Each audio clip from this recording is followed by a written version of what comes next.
Just like the day that you say I thought forever, swear that you love me, but that'll last forever.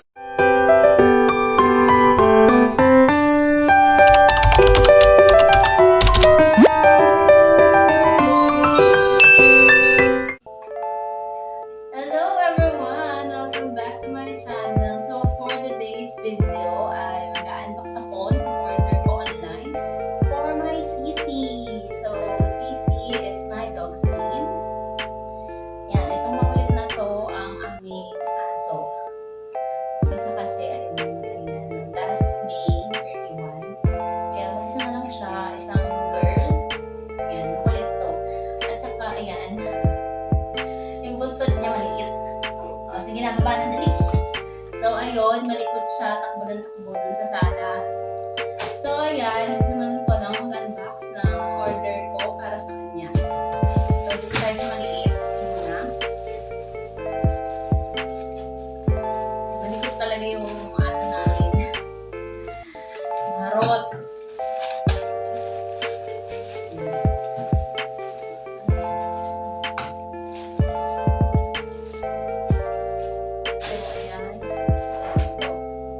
Bagong color na may bell para sa kanya kasi luma na yung nasa leeg niya. Tsaka ito, ay ano ba yan? Nalungkot ako. Why naman red? So yung order ko talaga is pink, color pink.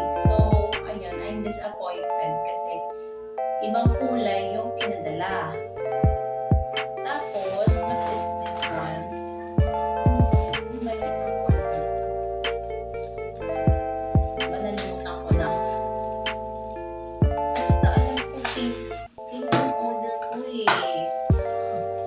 Kasi nga girl, yung aso ko. Aso namin, girl. Tapos, red naman ito na dalawa. So, ayan. Yan yung mga isang reason kung bakit, ayan, minsan nakakainis umorder online. Kasi yung gusto mong color, hindi na susunod. Sila yung nagde-decide. Buti na lang to, kulay pink. O, diba? Ang cute. So, ito naman guys, is in-order ko dito para sa kanya. Kasi ayan, nag-share. Naglalagay yung balahibo niya. So, I decided to buy this kind of brush. Ay, ano ba yan? Balik-balik ko agad. So, ayan. Suklayan mo siya nito gamit ito. Tapos, pipindutin mo lang. Pag pinindot mo to, madali mong maaalis yung mga nakuha niya na balahibo. So, ayan. Naisip ko bilhan ng aking alagang kulit. So, ayan. Para sa kanya lang yan. Diba? Tapos, pag dinala ko sa kay mama, lahat ko bibit ko. Ayan. Ewan ko lang kung kailan ko siya dadalhin kay mama. Pero for now, dito muna siya sa amin. Kapag kinailangan ko siya, dadalhin ko. Kay mama, dadalhin ko siya. So, ito para din sa kanya to. Buksan natin yung nasa box.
sabon panligo.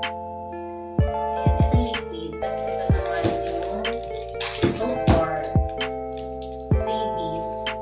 So ito yung ipapanligo ng aking aso na si Sissy. Tapos ito yung bagong tali niya. Tapos yung ayan, pang-supply sa kanya para may mga nilalagas na balahibo. O diba? Yung sa kanya lang. Parang mahal na nagastos ko. Charot. Anyway, pag meron ko talagang alaga, like aso or pusa, medyo magastos talaga guys.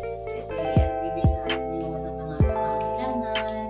And yan, like this, mga anek-anek. Tapos yun, dog foods.